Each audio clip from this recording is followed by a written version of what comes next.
సభాధ్యక్షులు గౌరవనీయులు రాష్ట్ర వ్యవసాయ శాఖ మంత్రివర్యులు తుమ్మల నాగేశ్వరరావు గారు, నేటి కార్యక్రమానికి ముఖ్య అతిథిగా విచ్చేసినటువంటి పెద్దలు రాష్ట్ర ముఖ్యమంత్రి వర్యులు గౌరవనీయులు రేవంత్ రెడ్డి గారికి, పెద్దలు ఈ జిల్లా ఇన్ఛార్జ్ మంత్రి గౌరవనీయులు వివేక్ గారు, మరొక సీనియర్ మంత్రి గౌరవనీయులు దామోదర్ రాజనరసింహ గారు, పొన్నం ప్రభాకర్ గారు, పొంగులేటి శ్రీనివాసరెడ్డి గారు, పిసిసి అధ్యక్షులు ఎమ్మెల్సీ గారు గౌరవనీయులు మహేష్ కుమార్ గౌడ్ గారు, ఆయిల్ ఫెడ్ అధ్యక్షులు రాఘవరెడ్డి గారు, గౌరవ శాసనసభ్యులు, శాసన మండలి సభ్యులు, వేదిక మీద ఉన్నటువంటి అన్ని వర్గాలకి, అన్ని రంగాలకు సంబంధించినటువంటి అధికారులకి, మా జిల్లా కలెక్టర్ గారికి పేరు పేరున ఈ కార్యక్రమంలో పాలు పంచుకుంటున్నటువంటి రైతన్నలందరికీ కూడా శుభాకాంక్షలు, అభినందనలు తెలియజేస్తా ఉన్నాను.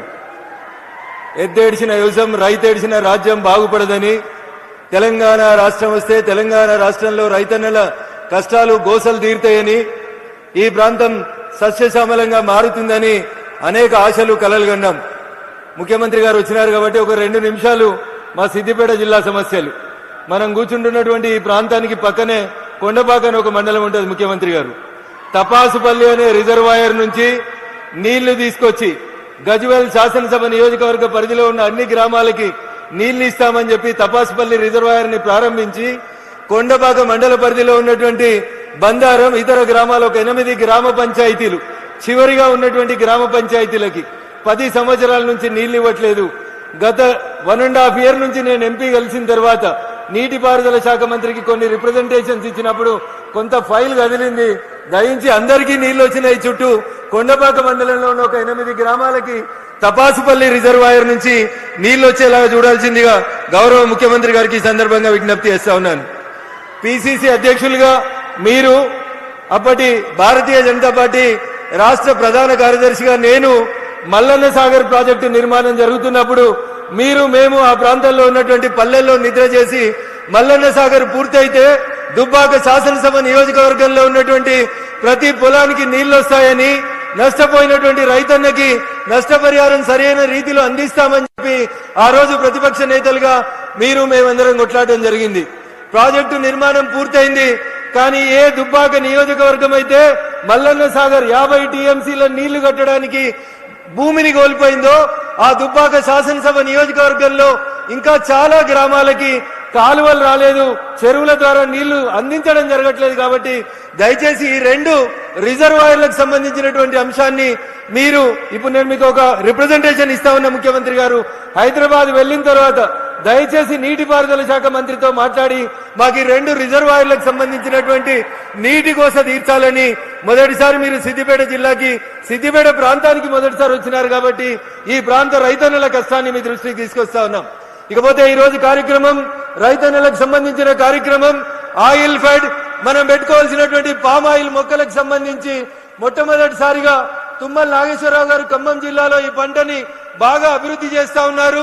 సిద్దిపేట ప్రాంతానికి ఈ పంటను తీసుకురావాలని చెప్పి గత ప్రభుత్వ హయాంలో కొన్ని చర్యలు తీసుకున్నప్పుడు రైతన్నలు భయపడి ముందుకు రాక ఈ ఫామ్ ఆయిల్ చెట్టు పెట్టుకోవడానికి ఇబ్బంది పడుతున్నప్పుడు నేను అప్పుడే కొత్తగా గెలిచినటువంటి దుబ్బాక శాసనసభ్యునిగా నాకు పూర్వీకుల నుంచి సంక్రమించిన 16 ఎకరాల వ్యవసాయ భూమిలో పామ్ ఆయిల్ సాగు చేయడంతో పాటు మా దుబ్బాక రైతన్నలందరినీ కూడా ఖమ్మం జిల్లా అశ్వరావుపేటకు పంపించి సిద్దిపేట జిల్లా రైతాంగం పామాయిల్ వైపు అడుగులు వేసే రీతి లోపల మేము రైతన్నలకు ఆ రోజు చేదోడు వాదోడుగా నిలబడ్డాం.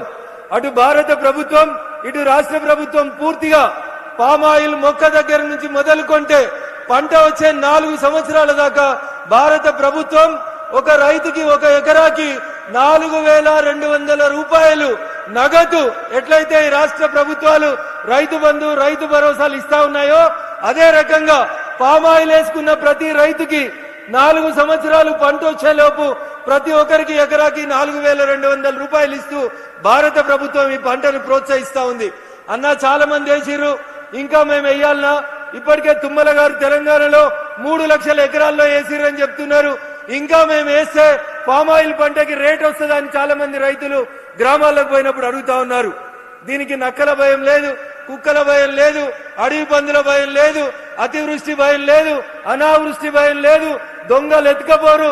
ఎవరు కూడా ఈ పామాయిల్ చెట్లను నాటినప్పుడు మనకి ఏ రకంగా అటు ప్రకృతి గాని, ఇటు మనుషులు గాని, అటు అడవి జంతువులు గాని నష్టం చేయకుండా ఈ పంట అన్ని రకాలుగా సురక్షితంగా ఉంటది కాబట్టి ఇంకా ఎంత వేసినా భారతదేశం 2014 నుంచి ఇంకా పామాయిల్ ని దిగుమతి చేసుకునేటువంటి స్థితిలోనే ఉంది.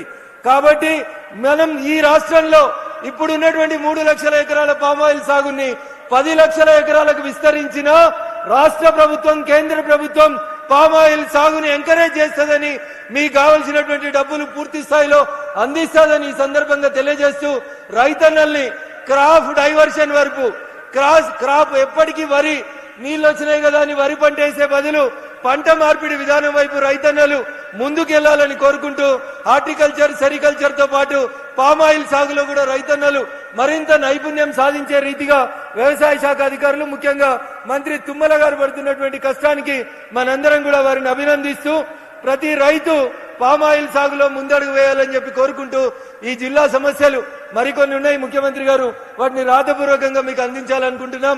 ఉదాహరణకి గజ్వేల్ కి రింగ్ రోడ్ అని వేసిండ్రు, 10 ఏళ్ళైంది రింగ్ రోడ్ ఇంకా పూర్తి కాలేదు. ముఖ్యమంత్రి గారు కొంచెం ల్యాండ్ ఎక్విజిషన్ 2-3 సమస్యలు ఉన్నాయి. గజ్వేల్ కి సంబంధించినటువంటి ఆ రింగ్ రోడ్ పూర్తి చేయాల్సిందిగా కోరుతా ఉన్నాం. అదే రకంగా నేను గతంలో ప్రాతినిధ్యం వహించినటువంటి దుబ్బాక శాసనసభ నియోజకవర్గం రాష్ట్రంలో అనేక రకాలుగా కొంత వెనుకబడి ఉంది.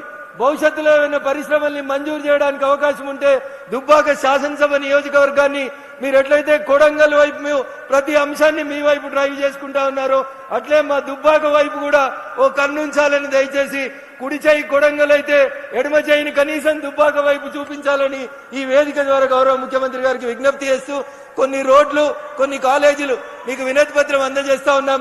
దయచేసి వాటిని మంజూరు చేయాలని ఈ వేదిక ద్వారా గౌరవ ముఖ్యమంత్రి గారిని కోరుకుంటూ అవకాశం ఇచ్చినటువంటి వేదిక ముందున్నటువంటి రైతన్నలందరికీ కూడా కృతజ్ఞతాభివందనాలు తెలియజేసుకుంటూ సెలవు తీసుకుంటా ఉన్నాను. జై హింద్, జై భారత్. సమయాన్ని దృష్టిలో పెట్టుకొని మంత్రులందరూ కూడా సమయస్ఫూర్తిగా మాట్లాడమని చెప్పి కోరుకుంటూ మిత్రులు పొన్నం గారిని మాట్లాడవలసిందిగా కోరుతున్నాను.